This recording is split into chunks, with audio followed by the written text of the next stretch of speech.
Assalamualaikum warahmatullahi wabarakatuh. Nama saya Fadil Ar-Rahman.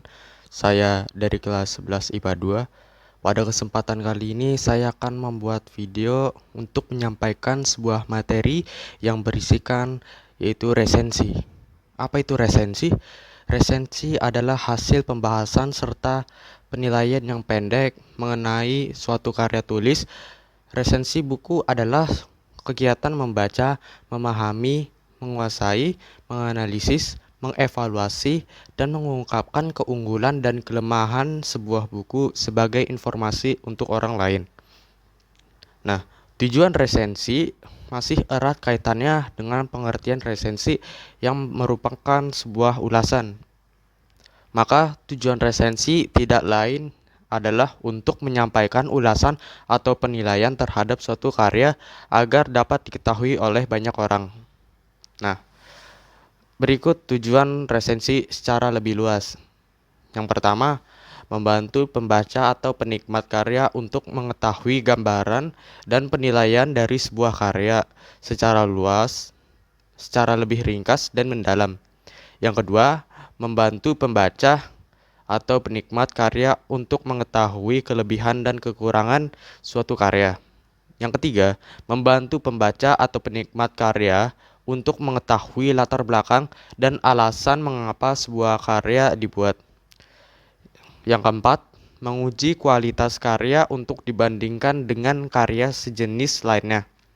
Yang kelima, memberikan masukan atau rekomendasi kepada pembuat karya berupa kritik ataupun sebuah saran.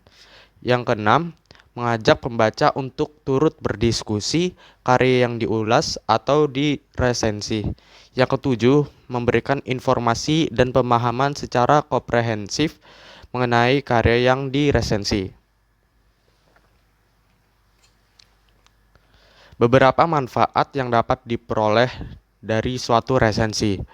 Yang pertama, sebagai bahan pertimbangan. Nah, resensi akan memberikan suatu gambaran kepada pembaca mengenai suatu karya. Dengan demikian, resensi dapat memunculkan pengaruh kepada pembaca mengenai suatu karya. Nah, jadi resensi dapat menjadi bahan pertimbangan terhadap suatu karya apakah ia layak atau tidak. Yang kedua, nilai ekonomis. Bila Anda memperhatikan banyak resensi yang beredar di surat kabar, baik mengenai buku, film, maupun yang lain. Penulis yang resensinya dimuat di surat kabar atau majalah biasanya akan mendapatkan imbalan baik berupa buku ataupun uang.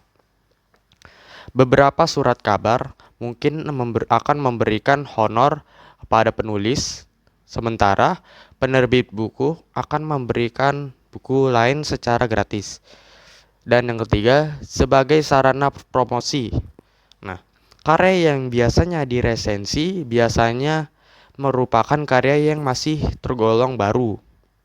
Oleh karena itu, dengan adanya resensi, suatu karya dapat lebih dikenal oleh banyak orang. Hal ini menegaskan fungsi resensi sebagai sarana untuk mempromosikan suatu karya. Dan yang terakhir, untuk mengembangkan kreativitas. Membuat resensi berarti melakukan pekerjaan menulis. Semakin sering menulis, kreativitas akan semakin terasa. Maka dari itu, menulis resensi dapat menjadi sarana yang baik. Saya Fadil Ar-Rahman, terima kasih telah menonton.